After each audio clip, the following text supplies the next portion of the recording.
எல்லோருக்கும்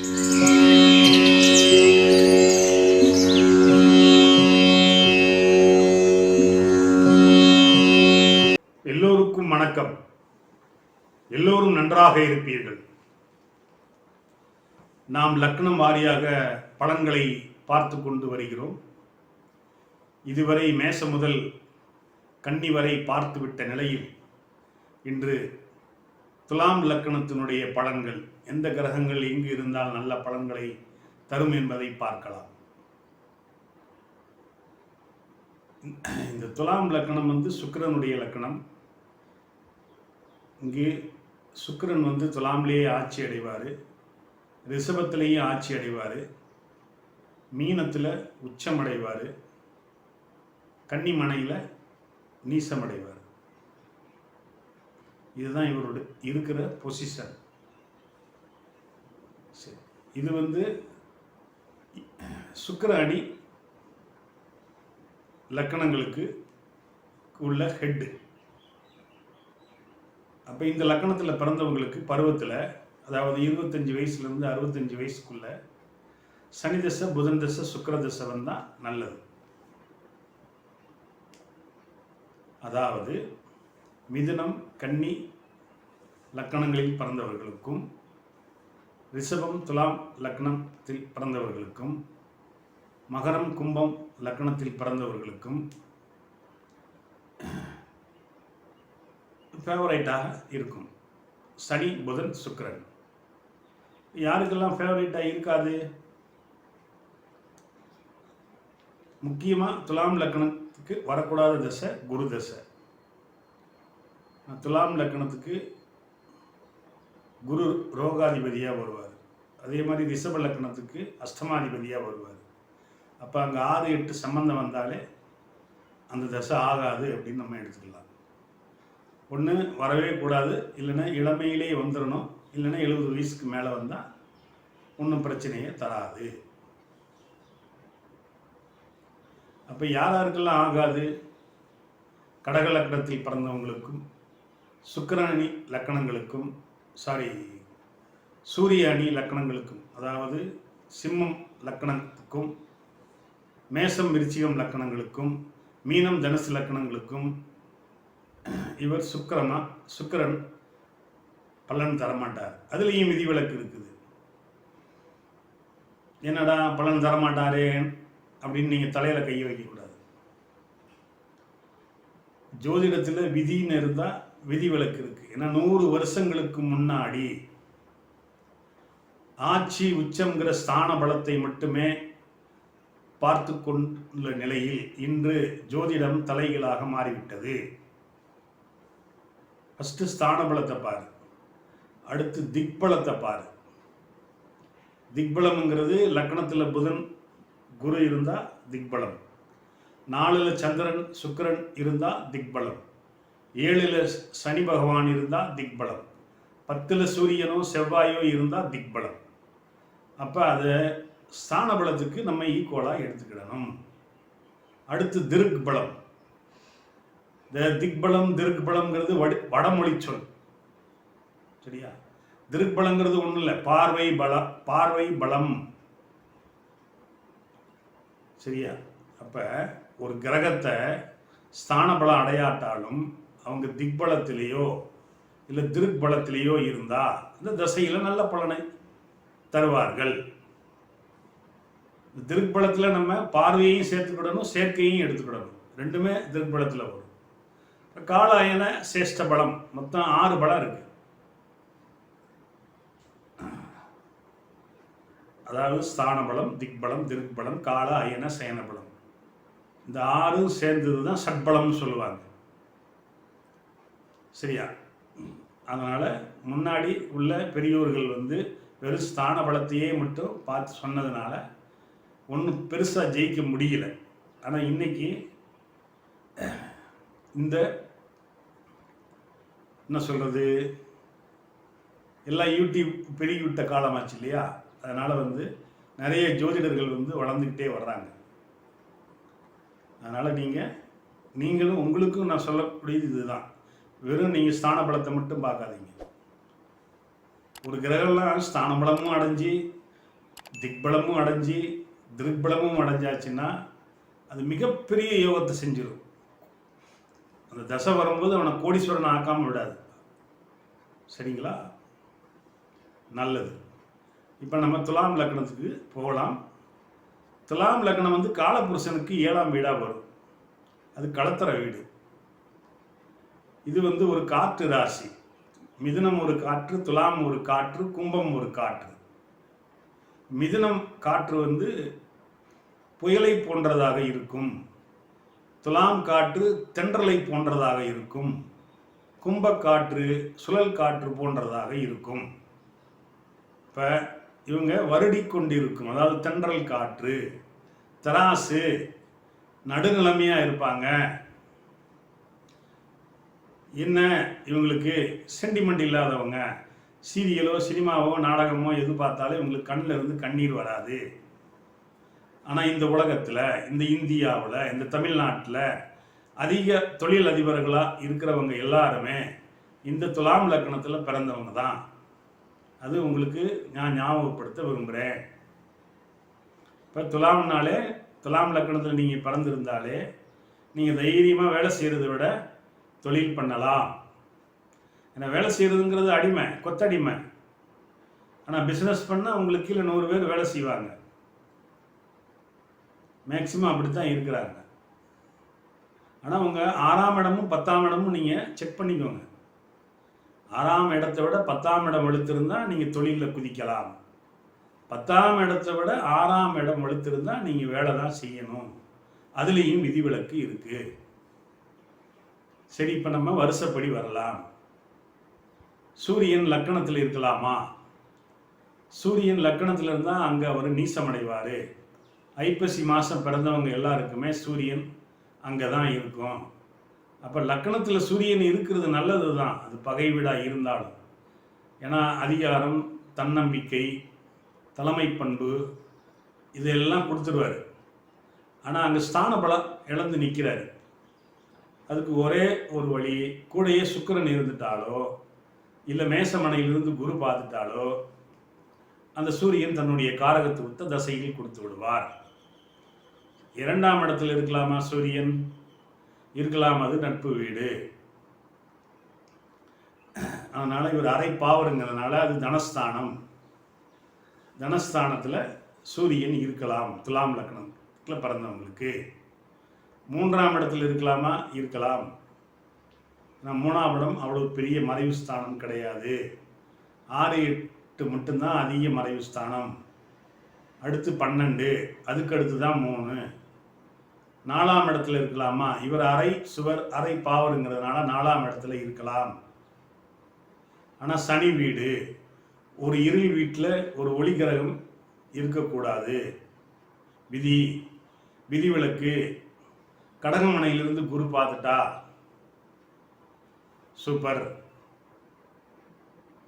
தசையில் நல்ல பலனை கொடுத்துருவாரு. 5ல் இருக்கலாமா சூரியன்? அது கும்பமனை. ஆனால் 5ல் இருந்தால் அவர் தான் வீட்டையே பார்ப்பாரு, அதனால் அங்கே இருக்கலாம். அப்போ மிதுனத்திலிருந்து குரு பார்த்துட்டா சூப்பர். இல்லைன்னா சிம்மத்தில் சந்திரன் இருந்து, அதாவது ராசி இருந்து பௌர்ணமி நிலவாக இருந்து சூரியனை பார்த்துட்டா சூப்பர், அதனால் இருக்கலாம். 6ல் இருக்கலாமா? 6ல் பெரும்பாலும் இருக்கக்கூடாது. 6, 8ங்கிறது சூரியன் மறையக்கூடாது. நட்பு வீடாக இருந்தாலுமே அங்கே வந்து அவர் இருக்கிறது நல்லது அல்ல. இருந்தால் என்ன ஆகும்? அந்த ஜாதகர் தந்தையை விட்டு பிரிஞ்சு இருப்பார். இல்லை தந்தை வந்து வேறு வெளிநாட்டிலேயோ வெளி மாநிலத்திலோ வேலை செய்வார். அந்த ஜாதகர் அம்மாவோட சேர்ந்து இருப்பார். 7ல் சூரியன் இருக்கலாமா? அங்கே உச்சம் அடைவார். 7ங்கிறது களத்திர ஸ்தானம் தான். லக்னத்தையும் அவர் பார்ப்பார். அப்போ ஸ்தான பலம் அடைஞ்சதுனால அங்கே இருக்கலாம். 8ல் இருக்கலாமா? 8ல் அவர் மறையக்கூடாது. ஏன்னா சுக்கிரனுடைய வீடு, பகை வீடு. அப்போ ஒரு குரு பார்வையோ ஒரு பௌர்ணமி பார்வையோ சுக்கிரனுடைய பார்வையோ கிடைச்சா நல்லது. 9ல் இருக்கலாமா, அது புதன் வீடு, நட்பு வீடு தான். ஆனால் அது காரகோ பாவனாஸ்தி. ஏன்னா 9ஆம் இடங்கிறது தந்தை ஸ்தானம். அப்போ அந்த சூரிய தசை வரும்போது அப்பாவை பாதிக்கும். அது எந்த அளவில் பாதிக்குங்கிறது நம்ம கிரக சேர்க்கை பார்வையை வச்சு தான் நம்ம சொல்ல முடியும். அது சூரிய தசை வரும்போது தான் பாதிக்கும், இல்லை இடையில சூரிய புக்தி வரும்போது பாதிக்கும்.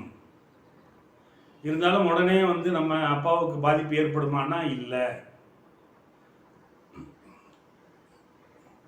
9ல் சூரியன் இருந்து 9க்குரியவன் நீசமாகி அந்த சூரியனை செவ்வாய் சனி போன்ற கிரகங்கள் சேர்ந்தோ இல்லை பார்த்தோ இருந்தால் தான் அப்பாவுக்கு பிரச்சனை வரும். 10ல் இருக்கலாமா, 10ல் அவர் திக்பலம் அடைவார், மிக சூப்பர். இப்போ தந்தையால் அரசால் அரசியலால் லாபம் உண்டு. 11ல் இருக்கலாமா, அவர் சொந்த வீடு, அங்கே ஆட்சி பலம் பெறுவார், லாபஸ்தானம் இருக்கலாம். 12ல் மறையலாமா, நட்பு வீடு தான், ஆனால் ஒளி கிரகம் சூரியனுங்கிறதுனால அங்கே மறையாமல் இருக்கிறது நல்லது. இதுக்கு விதிவிலக்கு மீனமனையிலிருந்து குருவோ உச்சம் பெற்ற சுக்கிரனோ பார்த்துட்டா எல்லாம் சரியாயிரும். 2வது சந்திரன். சந்திரன் லக்கணத்தில் இருக்கலாமா, தாராளமாக இருக்கலாம். அவர் வளர்பிறை சந்திரனாகவோ பௌர்ணமிக்கு நிகராக சந்திரனாகவோ இருந்தால் நல்லது. ஜாதகரை, அதாவது தந்தை போல, அதாவது சுயநலவாதியாக இல்லாமல் அவங்க பொதுநலவாதியாக இருப்பாங்க, எல்லோருக்கும் எல்லாம் கிடைக்க வேண்டும் என்ற எண்ணம் கொண்டவங்களாக இருப்பாங்க. 2ல் இருக்கலாமா, 2ல் சந்திரன் நீசம் அடைவார்.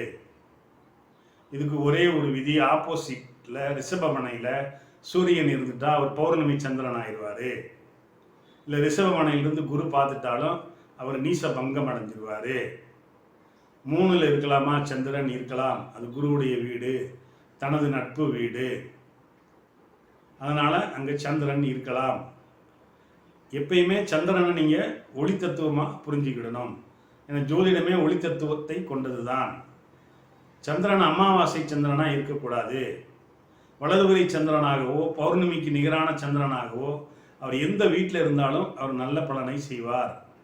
4ஆம் வீட்டில் இருக்கலாமா, அவர் ஏற்கனவே ஒரு சுவர், அதனால் சுவர்கள் எப்பயும் கோணத்திலையும் அசுவர்கள் கேந்திரத்திலையும் இருக்குங்கிற ஒரு விதிப்படி சந்திரன் 4ல் இருக்கிறது நல்லது அல்ல. 5ல் இருக்கலாமா, இருக்கலாம், அவர் சிம்மமனையை பார்ப்பார். அப்போ சிம்மத்தில் சூரியன் உட்கார்ந்துருந்தா அவங்களுக்கு அரசு வேலை, அரசியலில் அவங்க ஜொலிப்பாங்க. 6ல் இருக்கலாமா, சந்திரன் 6ல் மறையக்கூடாது, தன்னுடைய நட்பு வீடாக இருந்தாலும் அது ஒரு ஒளி கிரகங்கிறதுனாலையும். ஏன்னா ஜாதகர் தாயை விட்டு பிரிஞ்சு இருப்பார், இல்லை தாயே பிரிஞ்சு இருப்பார், இப்படி வேணாலும் எடுத்துக்கலாம். அதுதான் விதிவிலக்கு சொல்லிட்டேன். ஏன்னா 6ங்கிறது துர்ஸ்தானம், அதாவது கடன் நோய் எதிரியை குறிக்கும். இப்போ சந்திரதசை வரும்போது உங்களுக்கு ஏதோ ஒரு பாதிப்பை கொடுக்க போகுதுன்னு அர்த்தம். ஏற்கனவே துலாம் லக்னத்துக்கு அவர் லக்ன அசுபர், அவர் நல்லதை செய்ய கடமைப்படலை,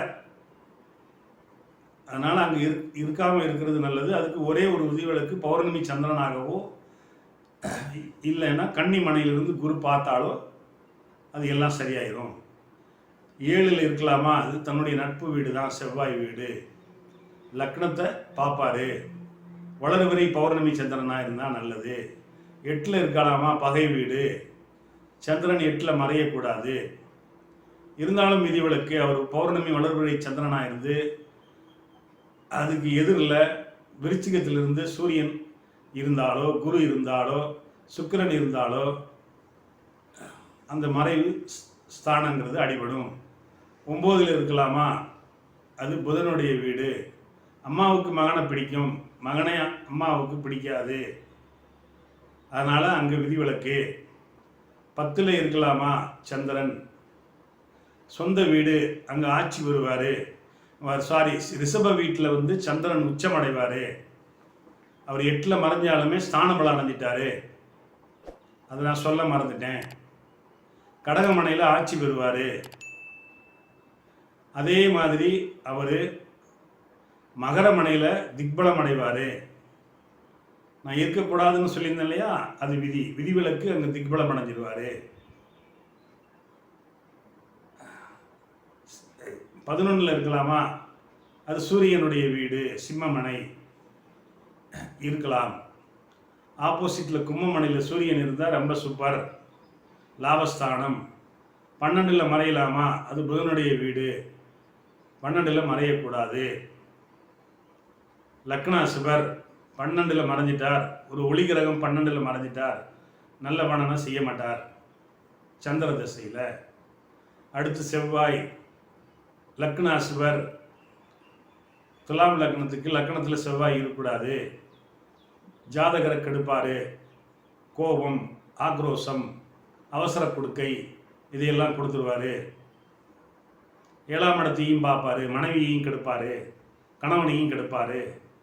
2ஆம் இடத்துல இருக்கலாமா, 2ஆம் இடத்துல அவர் ஆட்சி பெறுவார். அப்போ ஸ்தானம் பலம் அடைஞ்சதுனால இருக்கலாம், தனஸ்தானம், குடும்பஸ்தானம். ஆனால் இருந்தாலும் கல்யாணத்துக்கு அது ஒத்து வராது. ஏன்னா 2ஆம் இடங்கிறது தன குடும்ப வாக்கு, ஏதோ ஒன்று உங்களுக்கு கிடப்போகுது.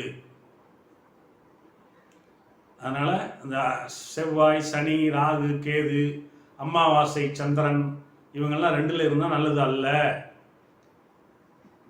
விதிவிலக்கு குரு சேர்ந்திருந்தா குருமங்கள யோகம், ரிஷபத்திலிருந்து குரு பார்த்தா குருமங்கள யோகம் இருக்கலாம். அப்படி இருந்தா 3ல் இருக்கலாமா, அது குருவுடைய வீடு தான்.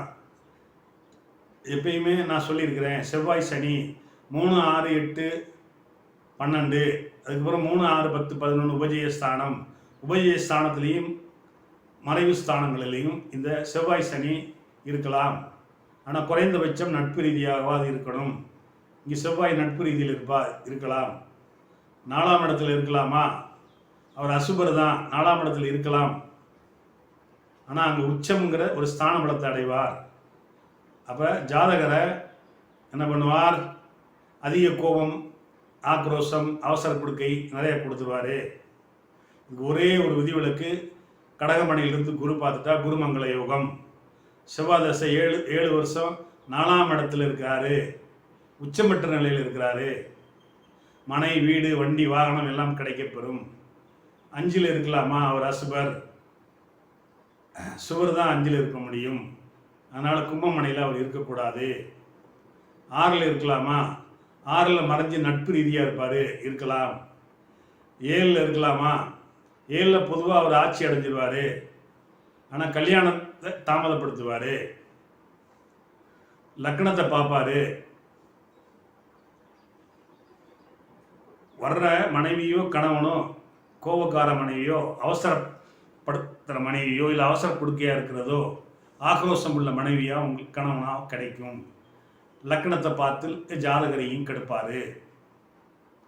8ஆம் இடத்துல மறையலாமா, மறையலாம். அங்கே ஸ்தான பலம் அவர் பெறமாட்டார். ஏன்னா அது பகை வீடு. அதனால் ஆப்போசிட்லேருந்து ஒரு பௌர்ணமி சந்திரனோ இல்லை குருவோ சுக்கிரனோ பார்த்துட்டா விதிவிலக்கு. 9ல் இருக்கலாமா செவ்வாய், அது தன்னுடைய பகை வீடு. எப்பயுமே புதனுக்கும் செவ்வாய்க்கும் 7ஆம் பொருத்தம் ஆகாது. அப்போ தனுசு மனையிலிருந்து குரு பார்த்துட்டா குருமங்கள யோகத்தில் வந்துடும். அப்போ பாக்கியம் கிடாது, அப்பா கிட மாட்டார், நல்ல பலனை செஞ்சிருவார். 10ல் இருக்கலாமா, 10ல் அவர் திக்பலம் அடைவார். துலாம் லக்னத்துக்கு செவ்வாய் நீசமானாலும் அங்கே அவர் திக்பலம்ங்கிற ஸ்தான பலத்தை அடைகிறதுனால நல்ல பலனையே கொடுத்துருவார். கூடவே குரு இருந்துட்டா இன்னும் சூப்பர். 11ல் இருக்கலாமா, அது அதிநட்பு வீடு, உபஜயஸ்தானம். அசுபர்கள் உபஜயஸ்தானத்தில் இருக்கலாம்ங்கிற விதிப்படி இருக்கலாம். 12ல் மறையலாமா, மறையலாம். ஆனால் அங்கே பகையாயிடுவார். மறைஞ்சால் குறைஞ்சபட்சம் நட்பு ரீதியிலே இருந்தால் நல்ல பலனை செஞ்சிருவார். இதுக்கு ஒரே ஒரு விதிவிலக்கு, மீனமனையிலிருந்து உச்சம் பெற்ற சுக்கிரன் பார்த்துட்டா எல்லாம் சரியாக போயிடும். அடுத்ததாக புதன். துலாம் லக்னத்துக்கு புதன் நண்பர். அங்கு அவர் லக்னத்தில் இருந்தால் திக்பலம் அடைவார். அப்போ ஜாதகருக்கு ஒரு நல்ல புத்திசாலியாக இருப்பார். அவங்க பிஸ்னஸ் பண்ணுறவங்களா இருந்தால் இவங்க பேசி பேசியே பிஸ்னஸில் ஜெயிச்சு நம்பர் 1 தொழிலதிபராக மாறிடுவாங்க. 2ல் இருக்கலாமா? 2ல் புதன் இருக்கலாம், ஆனால் அங்கே பகை வீடு. அதுக்கு விதிவிலக்கு உங்களுக்கு குரு பார்வையோ இல்லை பௌர்ணமி சந்திரனுடைய பார்வையோ சுக்கிரனுடைய பார்வையோ கிடைக்கணும். எங்கிருந்து? ரிஷபமனையிலிருந்து கிடைச்சா நல்லது. 3ல் இருக்கலாமா? 3ல் குரு வீடு, அது ஓரளவுக்கு நட்பு வீடு தான். மறைவு ஸ்தானம் இருந்தாலும் மறைந்த புதன் நிறைந்த தனம் நிறைந்த அறிவை கொடுப்பாருங்கிறதுனால அவர் இருக்கலாம். இன்னும் நல்லா இருக்கணும்னா மிதுன மனையிலிருந்து ஒரு குருவோ ஒரு சந்திரனோ இல்லை ஒரு சுக்கிரனோ பார்த்தா நல்லது. 4ல் இருக்கலாமா? அவர் சுவர்ங்கிறதுனால அவர் தனிச்சு இருந்தால் நல்லது. கூட சனியோ செவ்வாயோ சேரக்கூடாது. ஏன்னா தான் வலு இழந்து இருக்கும் கிரகத்திற்கு வழி சேர்த்து தன்னுடைய 17 வருஷ திசையில் நல்ல பலன் செய்ய மாட்டார். 5ஆம் இடத்துல இருக்கலாமா? தனித்த புதனாக இருந்தால் இருக்கலாம், இல்லை சுவரோடு சேர்ந்த புதனாக இருந்தால் இருக்கலாம். 6ல் இருக்கலாமா? அவர் அங்கே மறைஞ்சி நீசம் அடைஞ்சிருவார். அதனால் 6ல் இருக்கக்கூடாது. விதிவிலக்கு கூட சுக்கிரனோ குருவோ சேர்ந்துட்டா நீசபங்க ராஜயோகத்துக்கு வந்துடுவார். 7ல் இருக்கலாமா? 7ல் இருக்கலாம், ஏன்னா அது களத்திர வீடு துலாம் லக்னத்துக்கு. இப்போ வரக்கூடிய மனைவி இந்த கணவருக்கு பிரச்சனையே இல்லை. புதனுங்கிறது தாய் மாமனை குறிக்குது உயிர் காரகத்துவத்தில். அப்போ தாய் மாமன், அதாவது தாய் வீட்டில் இருந்து மாதம் உங்களுக்கு அரிசி பருப்பு காய்கறி இது எல்லாம் வந்து சேரும். நீங்கள் வீடு கட்டினாலும் சரி அதுக்கு பாதி பணம் வந்து சேர்ந்துடும். லேண்டு வாங்கினாலும் பாதி பணம் வந்து சேர்ந்துடும். கார் வாங்கினாலும் பாதி பணம் அவங்க கொடுத்துருவாங்க. நிறைய சப்போர்ட்டிவ் கிடைக்கும். தாய் மாமன் உறவுலேருந்து தான் நீங்கள் கல்யாணமே முடிப்பீங்க. 8ஆம் இடத்துல இருக்கலாமா? புதன் 8ல் இருக்கலாம், ஏன்னா அது சுக்கிரனுடைய வீடு, நட்பு வீடு. மறைஞ்சாலும் அவர் இருக்கலாம். 9ல் இருக்கலாமா? பாக்கியஸ்தானத்தில், அங்கே ஆட்சி பலம் பெறுவார், அதனால் அங்கே இருக்கலாம். 10ல் இருக்கலாமா? தசம கேந்திரம், கடக மனையில் இருந்தாலும் தாய்க்கு தான் புள்ள இருக்கிறது பிடிக்கும், மகனுக்கு தான் தாய் இருக்கிறது பிடிக்காது. அதனால் சந்திரன் வீட்டில் புதன் 10ல் இருக்கலாம். 11ல் இருக்கலாமா? அது சூரியனுடைய வீடு, அதிநட்பு வீடு, லாபஸ்தானம் இருக்கலாம். 12ல் இருக்கலாமா? இருக்கலாம். அங்கு ஆட்சி மூலத்திரிகோணம் உச்சமடைவார், அதிக பலத்தில் தான் அங்கே இருப்பார். அதனால் மறைஞ்சாலுமே அங்கே இருக்கிறது நல்லது தான். அடுத்து குரு இவருக்கு லக்ன அசுபர் தான். நான் சொல்லிட்டேன், துலாம் லக்னத்துக்கு வரக்கூடாத தசை குரு தசை. அவர் லக்னத்தில் இருந்தால் திக்பலம்ங்கிற ஸ்தான பலத்தை அடைவார். அப்போ ஜாதகர் அதிபுத்திசாலி. 2ல் இருக்கலாமா? இருக்கலாம். அவர் சுவருங்கிறதுனால ஒரு தனக்காரகன் தனஸ்தானத்தில் இருக்கிறது மிகவும் சிறப்பு. அது தன்னுடைய நட்பு வீடு. 3ஆம் இடத்துல இருக்கலாமா? அங்கே ஒரு ஆட்சி மூலத்திரிகோணம் பெறுவார். மறைஞ்சாலுமே ஸ்தான பலத்தை பெற்றதுனால இருக்கலாம். 4ஆம் இடத்துல இருக்கலாமா? கண்டிப்பாக இருக்கக்கூடாது, அங்கே நீசம் அடைஞ்சிருவார். குரு நீசம் அடைஞ்சிட்டா பொருளாதாரத்திலையும் குழந்தை கொடுக்கறதுலையும் தயக்கம் கொடுப்பாரு. நம்ம அதையே வச்சு முடிவு பண்ணிடக்கூடாது.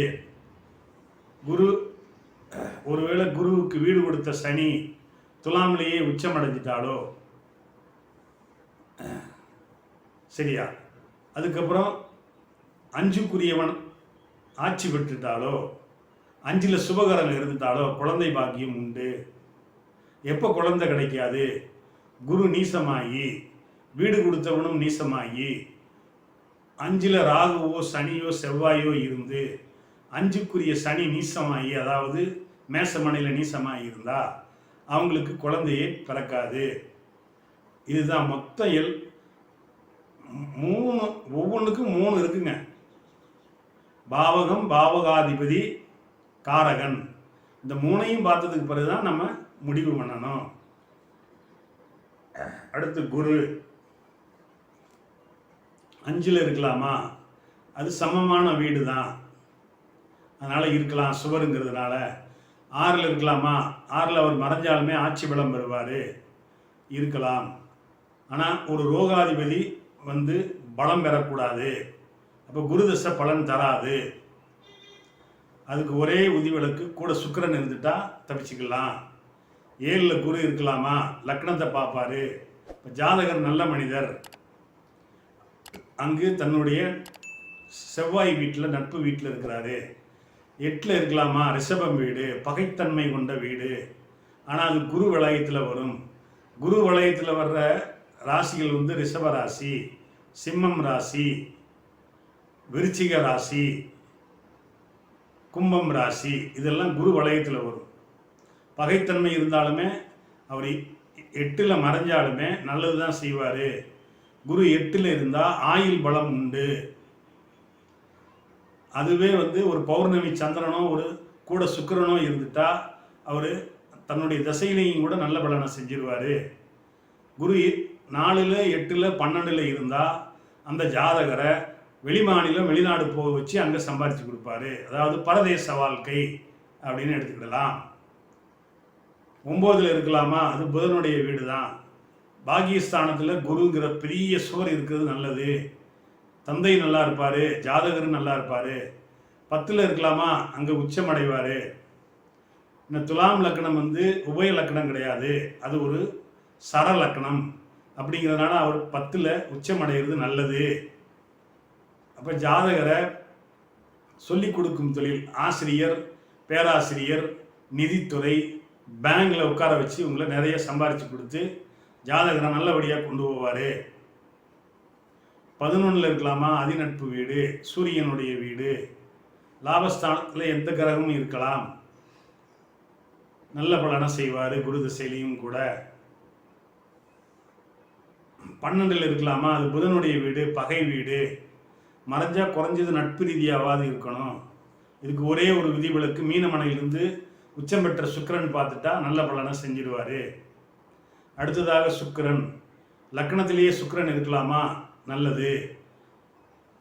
லக்னாதிபதி லக்னத்திலேயே ஆட்சி பெற்று பலம் பெற்று இருக்காரு. ஜாதகருக்கு பேஸ் மட்டும் ஸ்ட்ராங் ஆயிடுச்சு. குறைஞ்சது ஆயுள் இவருக்கு 60 வயசாவது இருக்கும். அப்போ சுக்கிரன் இருந்தாலே அவங்க கொஞ்சம் அழகு மிக்கவங்களா இருப்பாங்க.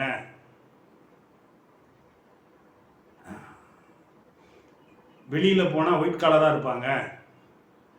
பெண்ணாக இருந்தால் தலையில் பூ வச்சுட்டு போவாங்க மங்களகரமாக. ஆணாக இருந்தால் சென்ட் அடிச்சுட்டு போவாங்க. 2ல் இருக்கலாமா, பகை வீடு தான். ஆனால் சுவருங்கிறதுனால தனஸ்தானத்தில் சுக்கிரன் இருக்கலாம். 3ஆம் இடத்துல இருக்கலாமா, அது குருவுடைய வீடு, இவருக்கு பகைத்தன்மை கொண்ட வீடு. கண்டிப்பாக சுக்கிரன் 3ல் இருக்கவே கூடாதுங்க. ஏன்னா திருமணத்தை தாமதப்படுத்திடுவார். சுக்கிரனுக்கு 6, 12 மறைவு இல்லை, 3, 8 கடுமையான மறைவு. சரிங்களா? 4ஆம் இடத்துல இருக்கலாமா, இருக்கலாம், திக்பலம் அடைவார். சுவர் தான் இருக்கணுங்கிறது விதி. ஆனால் இருந்தாலும் இங்கே ஒரு திக்பலம் அடைஞ்சனால, ஸ்தான பலத்தை அடைஞ்சிருந்தாலும் இருக்கலாம். 5ல் இருக்கலாமா, இருக்கலாம். சனி வீடு அவருடைய நட்பு வீடு தான். ஒரு சுவருங்கிறதுனால 5ல் இருக்கிறது நல்லது. 6ல் இருக்கலாமா, 6ல் மறைஞ்சாலும் அவர் உச்சமடைவார், மீனமனையில் இருக்கலாம். 7ல் இருக்கலாமா, அது செவ்வாயினுடைய வீடு, கூடையே செவ்வாய் இருந்துட்டா சூப்பர், பிருகுமங்கல யோகம். 8ல் இருக்கலாமா, அங்கே ஆட்சி பலம் பெற்றுவார். ஆனால் 8ல் மறையக்கூடாது தான். திருமணத்தை மட்டும் தாமதப்படுத்துவார், மற்ற விஷயங்களில் ஒன்றும் பிரச்சனை இல்லை. 9ல் இருக்கலாமா, அது நட்பு வீடு தான், ஆனால் நல்ல பலனை செய்வார். 10ல் இருக்கலாமா, அங்கே பகை அடைவார். அங்கே கூடையே குரு இருந்துட்டா சூப்பர். சுக்கிரதசை 20 வருஷம் அவர் பகைத்தன்மை அடைஞ்சாலும் பகையாக ஆயிட்டாலுமே குரு அங்கே கூட இருந்து வீடு கொடுத்த சந்திரன் வந்து பௌர்ணமி சந்திரனாக இருந்துட்டாலோ இல்லை ரிஷபமனையில் உச்சம் அடைஞ்சிட்டாலோ அந்த சுக்கிரதசை 20 வருஷம் அவங்கள வந்து பெரிய கோடீஸ்வரன் ஆக்காமல் விடாது. 11ல் இருக்கலாமா, அது பகைத்தன்மை கொண்ட வீடு தான். ஆனால் சுக்கிரன் தனிச்சு இருந்தால் பெரிய பாதிப்பு கொடுக்க மாட்டார். ஏன்னா லக்னாதிபதியே அவர் தான், லக்ன சுவரே அவர் தான். இந்த 6 லக்கணங்களுக்கு ஹெட் அவர் தான். குரு அருள் அணினா சுக்கிரன் பொருள் அணி. 12ல் இருக்கலாமா, அவர் மறைஞ்சு நீசம் அடைஞ்சிருவார். அதனால் 12ல் இருக்கக்கூடாது விதி. விதிவிலக்கு கூடையே புதன் இருந்துட்டா நீச பங்கம் ஆயிடுவார். அதோடு சேர்த்து குரு மீனமனையிலிருந்து பார்த்துட்டா நீசபங்க ராஜயோகத்துக்கு வந்துடுவார். அந்த சுக்கிரன் நீச பலத்தை தராமல் 20 வருஷத்தில் உங்களை சாதாரண ஆட்சி உச்சம் பெற்ற நிலையை விட ஒரு படி தாண்டி உங்களுக்கு 20 வருஷம் சுக்கிர திசையில் கொட்டி கொடுத்துருவாரு பணத்தை. அடுத்து சனி. சனி இவருக்கு நண்பர் தான், ஆனால் லக்னத்தில் இருக்கக்கூடாது. ஜாதகர் கடுமையான வேலைக்காரரு, மந்தத்தன்மை படைத்தவர். சரியா, அங்கே உச்ச மேல அடைவார். அப்போ இவங்க ஈயம்பு தாளைக்கு சக்கரை மிட்டாய் தான் விற்பாங்க, இல்லை தார் ரோட்டில் வேலை செய்கிறவங்களா இருப்பாங்க, இல்லை சித்தாள் வேலை செய்கிறவங்களா இருப்பாங்க, ஹவுஸ் கீப்பிங் வேலை செய்கிறவங்களா இருப்பாங்க. அதனால் அங்கே கூடயே சுக்கிரன் இருந்துட்டால் சூப்பர். 2ஆம் இடத்துல சனி இருக்கலாமா? இருக்கக்கூடாது. ஏன்னா 8ஆம் இடத்துல சனி இருந்தால் ஆயுள் அதிகம். ஆனால் 2ல் இருந்து 8ஆம் இடத்தை பார்த்தா ஆயுள் குறைவு, திருமண தாமதமும் ஏற்படுத்துவார். 3ஆம் இடத்துல இருக்கலாமா? குருவுடைய வீடு, அங்கே அவர் அடக்கி வாசிப்பார். இவர் அசுபருங்கிறதுனால உபஜயஸ்தானங்கிற 3ஆம் இடத்துல இருக்கலாம். 4ஆம் இடத்துல இருக்கலாமா? 4, 5ல் இருக்கலாமுங்க. ஏன்னா அவர் சொந்த வீடு, அங்கே ஆட்சி பெற்றுவார். சரியா, 5ல் ஆட்சி பெறாமல் 4ல் ஆட்சி பெற்றால் நல்லதுங்க. ஏன்னா சர வீடு. ஏன்னா இவர் ஒரு அசுபர் கோணத்தில் இருக்கக்கூடாதுங்கிற விதிப்படி 4ல் இருந்தால் நல்லது. ஆனால் எப்பயுமே இந்த சனி ஆட்சி உச்சம் அடைஞ்சிட்டா வக்ரம் அடைஞ்சிடணுங்க. அப்போ மாறான பலனை கொடுத்துருவார். 6ல் இருக்கலாமா? அது குரு வீடு, கூட குரு இருந்துட்டா இவங்களுக்கு ஆன்மீகத்தை கொடுத்துருவாரு. 7ல் இருக்கலாமா? அங்கே நீசம் அடைஞ்சிருவார். சரியா, அதனால் 7ல் இருக்காமல் இருக்கிறது நல்லது. கல்யாணத்தையும் தாமதப்படுத்துவார். வர்ற மனைவியும் மந்த படைத்த மனைவியாக இருப்பாங்க, பொறாமை பிடித்த மனைவியாக இருப்பாங்க. அடுத்தவங்களாம் நல்லா இருக்காங்களே, நம்மளாம் நல்லா இல்லையே அப்படிங்கிற ஒரு எண்ணம் கொண்டவங்களா இருப்பாங்க. 8ல் இருக்கலாமா? அது சுக்கிரனுடைய வீடு, ஆயிலை மட்டும் தருவார், மற்றபடி ஒன்றும் பெருசாக தரமாட்டார். அதுக்கு ஒரே ஒரு விதிவிலக்கு, அங்கேயே சுக்கிரன் இருந்துட்டா பிரச்சனை இல்லை. 9ல் இருக்கலாமா? பொதுவாக அசுபர் 9 இருக்க மாட்டார், பாக்கியம் கெடும், தந்தை கெடும். ஆனால் அவர் நட்பு வீடு, அங்கே கூடவே புதன் சேர்ந்திருந்தாலோ இல்லை சுக்கிரன் சேர்ந்திருந்தாலோ குரு சேர்ந்திருந்தாலோ நல்ல பலனை செஞ்சிருவார். 10ல் இருக்கலாமா? 10ங்கிறது கடகமனை, வீடு கொடுத்த சந்திரன் பௌர்ணமி சந்திரனாக இருந்துட்டா இவங்க மெக்கானிக்கல் லைனில் இவங்களை போக வச்சிருவார். 4ஆம் இடத்தையும் பார்ப்பார்.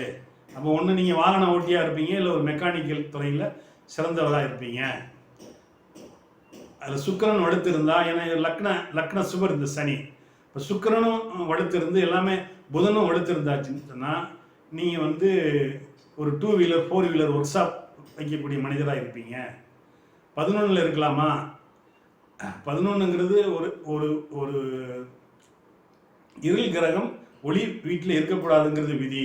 ஆனால் 11ஆம் இடம்ங்கிறது லாபஸ்தானங்கிறதுனால இருக்கலாம். 12ல் இருக்கலாமா? அது புதனுடைய நட்பு வீடு தான். அது 12ல் மறைஞ்சி நட்பாக இருக்கிறாரு. நான் சொன்ன மாதிரி தான், செவ்வாய் சனி மறைஞ்சி நட்பு ரீதியாக இருந்தாலே போதும், நல்ல பலனை கொடுத்துருவாங்க. அடுத்து ராகு. ராகு லக்னத்தில் இருக்கக்கூடாது, திருமண தாமதம், அதனால் கண்டிப்பாக ராகு இருக்கக்கூடாது. 2ஆம் இடத்துல இருக்கலாமா? இருக்கக்கூடாது. 3ஆம் இடத்துல இருக்கலாமா? அது கோதண்ட ராகு இருக்கலாம், குரு வீடுங்கிறதுனால.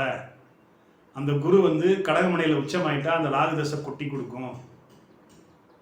4ல் இருக்கலாமா? 4ல் அவர் இருக்கலாம். வீடு கொடுத்த செவ்வாய் அங்கேயே உச்சம் அடைஞ்சிட்டாலோ இல்லை மேஷத்திலேயே விருச்சிகத்திலேயே ஆட்சி அடைஞ்சிட்டாலோ நல்ல பலனை கொடுத்துருவார். 5ஆம் இடத்துல இருக்கலாமா? புத்திரத்தை கெடுப்பார். அசுபருங்கிறதுனால அவர் கோணத்தில் இருக்கக்கூடாதுங்கிற விதிப்படி அங்கே இல்லாமல் இருந்தால் நல்லது. 6ல் இருக்கலாமா? அது குருவுடைய வீடு. குரு கடகமனையில் உச்சம் அடைஞ்சி கூடையே சுக்கிரன் இருந்துட்டால் நல்ல பலனை செஞ்சிடுவார். கோடி கோடியாக ராகு திசையில் கொட்டி கொடுத்துருவார். 7ஆம் இடத்துல இருக்கலாமா? இருக்கக்கூடாது. தாமத திருமணம், வர்ற மனைவியே சரியில்லை. 8ல் மறையலாமா? மறையலாம், தப்பு இல்லை. சுக்கிரன் மீனமனையில் உச்சமாயிட்டா அந்த ராகு திசை கொட்டி கொடுக்கும். 9ல் இருக்கலாமா? 9ல் இருக்கக்கூடாது, பாக்கியஸ்தானம், தந்தையை கெடுப்பார். ராகு திசை வந்தவொடனே தந்தையை கெடுப்பார், உங்கள் பாக்கியமே கெடும். 10ல் இருக்கலாமா? அது கடகராகு இருக்கலாம். வீடு கொடுத்த சந்திரன் பௌர்ணமி நிலவாக இருந்தால் நல்லது. 11ல் இருக்கலாமா? 11 ராகு தான், ஆனால் அது சூரியனுடைய வீடு இருந்தாலும் லாபஸ்தானம். ஓரளவுக்கு 50% பலனாக செஞ்சிருவார். 12ல் இருக்கலாமா? 12 புதன் வீடு இருக்கலாம், தப்பு இல்லை. அந்த புதன் மிதுன மனையில் ஆட்சி பெற்ற நிலையில் இருந்துட்டா நல்லது. இதோடு சேர்ந்து குருவோ சுக்கிரனோ மீன மனையிலிருந்து அந்த ராகுவை பார்த்துட்டா அந்த ராகு தசை உங்களுக்கு கொட்டி கொடுக்கும். அடுத்து கேது. இந்த கேது லக்கணத்தில் இருந்தால் ஞானக்காரகம் தான், இருக்கலாம். 2ல் இருக்கலாமா? திருமணம் தாமதமாகும், ஆனால் ராகுவோட கேது கெடுக்க மாட்டார். 3ல் இருக்கலாமா? இருக்கலாம். அங்கே கூடயே குரு இருந்துட்டா, குருவும் சனியும் சேர்ந்து இருந்தாலுமே ஆன்மீகவாதி ஆயிடுவாங்க. 4ல் இருக்கலாமா? அசுபருங்கிறதுனால இருக்கலாம். 5ல் இருக்கலாமா? இவர் அசுபர் கேந்திரத்தில் தான் இருக்கணுங்கிற விதி, கோணத்தில் இருக்கக்கூடாது. 6ல் இருக்கலாமா? அது குருவுடைய வீடு, இருக்கலாம். 7ல் இருக்கலாமா? 7ல் பொதுவாக இருக்கக்கூடாது, திருமண தாமதப்படுத்துவார். 8ல் மறையலாமா? இருக்கலாம். சுக்கிரன் மீனமனையில் உச்சம் அடைஞ்சிட்டான்னா அந்த 7 வருஷ தசை நல்ல வேலை செய்யும். 9ல் இருக்கலாமா? ராகு தான் இருக்கக்கூடாது, கேது இருக்கலாம், தப்பு இல்லை. 10ல் இருக்கலாமா? இருக்கலாம். கடகமனை வீடு கொடுத்தவனும் பௌர்ணமி சந்திரன் ஆகிட்டா சூப்பர். 11ல் இருக்கலாமா? சூரியன் வீடு தான், இவர் இருக்கலாம். ஏன்னா கேதுங்கிறது மாலை பொழுது காலை பொழுதுங்க. அதாவது காலையில் சூரியன் வர்றதுக்கு முன்னாடி ஒரு வெளிச்சம் இருக்கும்ல, அதுதான் கேது.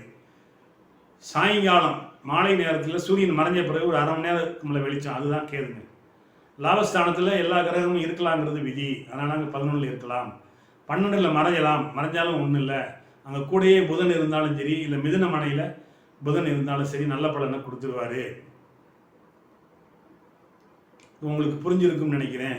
இப்போ உங்கள் ஜாதகத்தை நீங்கள் விரித்து வச்சு நான் சொன்னதை நினைவுபடுத்தி இந்த வீடியோவை ஆன் பண்ணி நீங்கள் பார்த்தீங்கன்னா உங்களுக்கு எந்தெந்த கிரகங்கள் எங்கே இருக்குது, அது பலனை கொடுக்க போகுதா இல்லை பலனை கொடுக்காமல் இருக்க போகுதா, ஏதாவது சந்தேகம் இருந்தால் நீங்கள் என்னிடமே ஜோதிடம் பார்க்கலாம். நான் ஒரு ஜாதகத்துக்கு 300 ரூபா தான் நான் வாங்குகிறேன், அதிகமாக வாங்கலை. உங்களுக்கு 2 பக்கம் என்னுடைய லெட்டர் பேடில் ஜாதகம் வரும், அதுக்கப்புறம் பலன் சொல்லுவேன், அதுக்கப்புறம் நான் சொன்ன பலனை உங்களுக்கு ரெக்கார்டாக அனுப்பிச்சி வைப்பேன்.